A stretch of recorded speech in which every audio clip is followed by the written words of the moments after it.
Alright guys, here with a video. It's a little different this time. I'm going to go into a little more detail than I did in my other videos, and this time it's for the ARG event that was just held in Raleigh. I was the first ARG that actually sponsored the tournament, and the game hasn't been out that long, so I got first place, went 7-0. I didn't lose a single game, even including Top Cut, which was best of 3, but the entire main tournament, it was best of 1, which was a little change because at our locals we play best of 3, which I guess prepared me to play better throughout matches. So I guess, I don't know, the tournament ran smooth. ARG held the event pretty well. A lot of players that were going to play in the tournament played in the Yu-Gi-Oh tournament and or other events that we had there going on, and that actually hindered our participation. We only had 19 members, which was very, I guess it was okay, but it was not enough. I really was expecting more. But we had players from Virginia and South Carolina from there as well. But I played Blue-Red Champa. So my round 1, I played against Beerus, which would be a harder matchup, his brother, and could KO my battle cards. But I play a card in my deck that saves that matchup basically, because he can't really do anything about the card. It's never going to be on the battlefield during his turn to KO. Round 2, I played against Blue-Yellow Vegeta. I ended up basically swarming the field and beating him after just repeatedly using Super Saiyan 3 Goku. In game 3, I ended up playing another Blue-Yellow Vegeta. It's very almost identical to what the guy I had just played against. I had several buddies. It was a really close game. It was against Matthew Coombs, and I talked to him on Facebook before, and it was cool to meet him there. I ended up whiffing twice off of a Champa, so I basically didn't get I lost 2 cards off draws, and he Crusher Balled 2 of my Kabbas in that same sequence of not letting me awaken, and I still managed to come back and beat him. Round 4, I played against Yellow, Blue, more Blue, Golden Frieza. His deck was basically like a Vegeta deck, but he was playing the Gold Frieza. His deck was decent, but it didn't do well against mine. Ended up finishing him off with Hit, I believe, if I remember correctly. Round 5, I played against the Dual Attack Goku, which is underrated. He was paired up because I was the only undefeated at this point. He ended up whizzing on turn 4, which he was at 3 life, I believe, and he was not playing Star Deck Goku, so he really couldn't do anything about the fact he had hit a red energy off the top of his deck. So he was stuck with no way to use Wizard's Coercion or Further Destruction Champa, which is the only reason I played, because the hit of Further Destruction Champa is your energy. He couldn't do Wiz or Senzu Bean on my turn, so I ended up killing him next turn. I had like 14 cards in my hand. But I'll go ahead and get into the deck choices. We got 4 Majin Buu.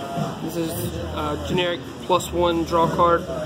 When you play it, you draw a card, and as simple as it can be, it nets you advantage, and you want to continuously draw cards because of Champa. Every time you draw a card, I feel like I put myself ahead because I can't awaken myself, so I can't get the free draws off awaken swings at battle cards. We got 4 Senzu Bean, the best defensive card in the game. Basically it's very good aggressively and defensively. I mostly use it for a defensive card, and that's really good for that. And we got 4 Wizard's Coercion. This card is the best negate, so gotta max out on it. And I'm playing a blue package, so I gotta have some blue cards. Sometimes I play it as energy, but not often.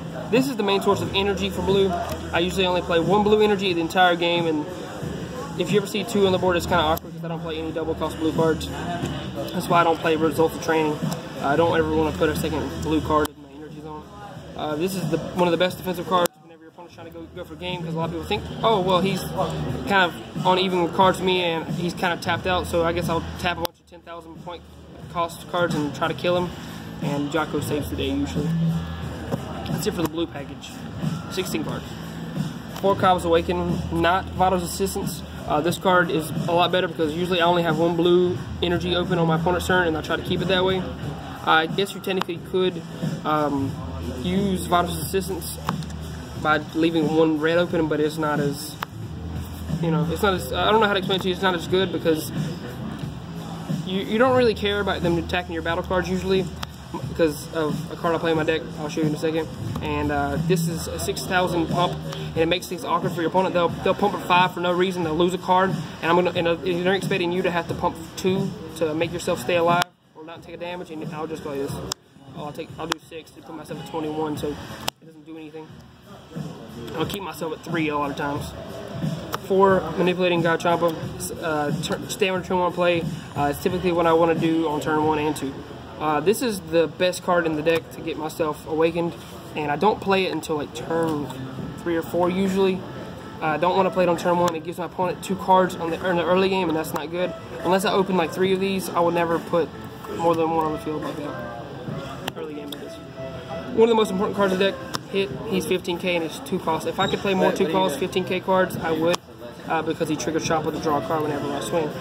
So he's just very important, and I usually want to play him on turn 2 if I can. 4, Divine Aid Vados. This is your Piccolo of the deck, as people call it. Draw a card whenever you want to go for it, and pump 10,000 for free. 4 Further Destruction Chompa. I only play 4 of this because I play the Chompas and I do not want to miss. I usually typically put this as energy almost every turn I can until I have 1 left, then I'll hold it. I only want to use 1 of these a game typically. It's usually lethal. And this is the card I keep mentioning, and this is my win con. I typically just keep beating my opponent while I'm unawakened, because they don't want to awaken me because they don't want me to keep drawing cards. But I'm going to draw cards anyways. I'm going to draw 1 off his swing, and he's going to go back to my hand, so there's another card to use if I really need him. So if I draw multiples, I kind of can use 1 as an energy. Unless I'm playing Broly, I want to keep... I don't really want to use him as energy because I love to discard him. But he is not necessarily 4 of, so to speak, but he's very good, and you have to play him if you're playing this version of the deck. And I wish he would get reprinted to make it a little more accessible to other players, because this card is too good. Why do you only play 3? Well, he goes back to your hand at the end of the turn. So he'll just go back to your hand, right? So if I have multiples in my hand, I usually do play them as an energy. So I only really need 1 unless I'm like literally going for a game and I have like 6 or 7 energy. But once I get to 6 energy, I stop. Unless I really need the 7th energy to play Hit and to untap with a Senzu Bean or something. And yeah, that's pretty much it. You don't really need to see it. He'll kind of clog early game, and you don't want that. If I see my opening hand, I mulligan him back, and then I'll end up drawing him again later. And then this is the versatile cards. With time I can attack battle cards that are on the field not rested, and that's very useful. Especially before your opponent is awakened, so they can't KO him or attack him and beat him without wasting cards. And he's a threat. He stands there and he keeps knocking off the free guys your opponent plays, like blockers and what else does he do? Or Boo. What else does he do? Oh, we're not talking about that. And you got Iron Wall Magetta. This guy is amazing as Vegeta. I typically put him on the board and swing at him and keep putting pressure on him because they can't kill him by battle. They have to waste a Beerus to pop him. And typically early game, I don't know why, but they always put Beerus, the little 4-drops, as their energy. And if they don't result to drawing into more, which they usually play 3, they can't get rid of him. And no one mandates Goten, as it seems. Destructive Terror Chompa. This is so hard to explain unless you see the last card of my deck.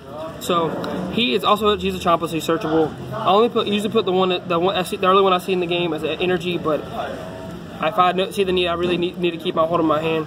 But your opponent will realize as soon as they see Hit that they'll assume you're playing multiple copies of this card. And whenever he comes into play, you burn it for 2. So they try to keep themselves at 3 life. And keeping it 3 life means I have a triple striker and I'll play them. I KO all their battle cards basically. For the most part, most of their 20Ks will be tapped anyways, and you're not going to use them to pump. So he just kills all blockers and swings for the last triple strike. And it happened quite a few times. Into the side deck, the non-important parts really, because we only side decked in top cut, and I didn't even have to side deck because the deck's pretty well-rounded. So you do have 4. I have a 4th. This is only really for the Broly matchup, and it's decent against other aggressive decks. So you didn't see any Broly in the rounds? I didn't play a Broly. So 4 Beerus.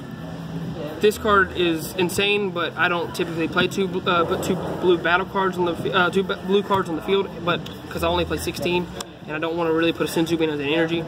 So I could typically side this in if I was playing against a deck full of blockers, but I guess it's not really necessary. But he is a very good card. It's just, I haven't really exactly figured out what to side deck in this game since side decking is not really relevant. 2 Goat 10s, decent. It's good against like Ginyu and stuff like that. And then I guess it would be good against the mirror match. And then you got 2 more Champas. This card is busted against the Ginyu the yellow decks. Tsumigeta, this would be taking out Batamos when I'm playing against Vegeta because they don't typically leave battle cards in the field in the first place. So Batamo becomes less useful, and this becomes more useful. And then you got 4 Vados Assistants. I could just take out Cabba's Awakenings and swap them whenever I see need. Like, this is better against Broly than, and I guess Broly's kind of a hard matchup for Champa in some situations because I run out of cards and I really need to have good cards to put his main energy. But that's it for the tournament report. The event was great, and I hope that we get more official events coming in the future and good prize payouts and stuff like that. And see you next time.